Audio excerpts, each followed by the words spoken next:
السلام عليكم ورحمة الله وبركاته. آه ابن اسمها شيماء سعيد.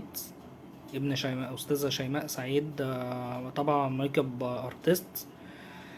ابنها وابن اسماعيل الليسي ضاضة.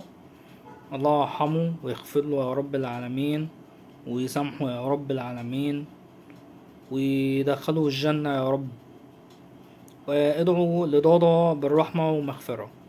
ادعوا له بالرحمة والمغفرة. و... وبعزي اسماعيل الليسي، وبعزي الأستاذة شيماء سعيد بقاء الله، وربنا يرحمه ويغفر له يا رب العالمين.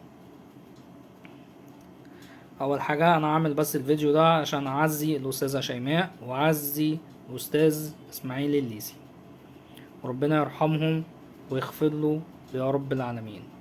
السلام عليكم.